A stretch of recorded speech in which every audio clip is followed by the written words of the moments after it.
I am Martina, behavioral therapist from Live Well Rehabilitation Network. Today I'm going to share about what calms ADHD kids down.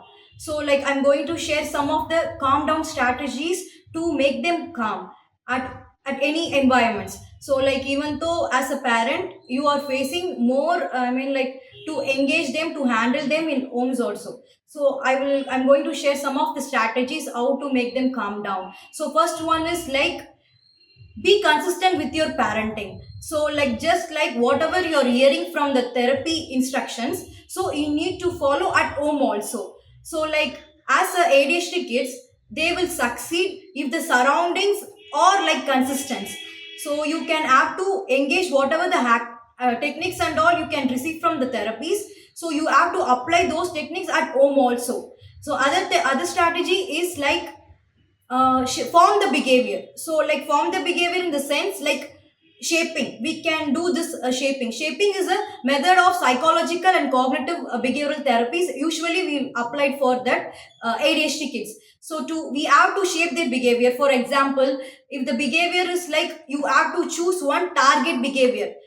You can go with they ask to complete homework means you have to target that behavior. Target behavior is homework. So what we can do means if they doesn't calm down means we have to split the timings.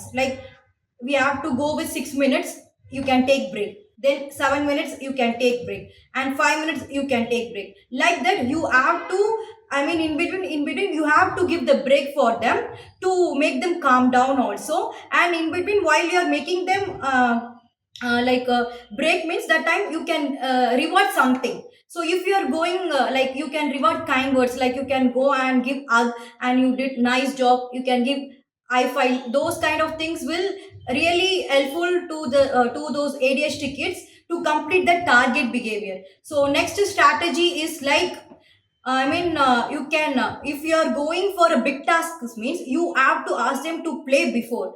So because if it is an target, if it is an, a big task means you have to definitely ask them to play for sometimes. So same you can take the example homework. Some kids they will say I don't want to homework because they won't have that much of interest. So they will do something, no, they will do some hyperactive things also that time. So if you are predict that behavior, you can make them to play before means you can just give half an hour play time like that. Then if you are engaging in homework means they will do nicely. Okay, they will give the full focus and they will give the full attention to that homework and they will do nicely for that.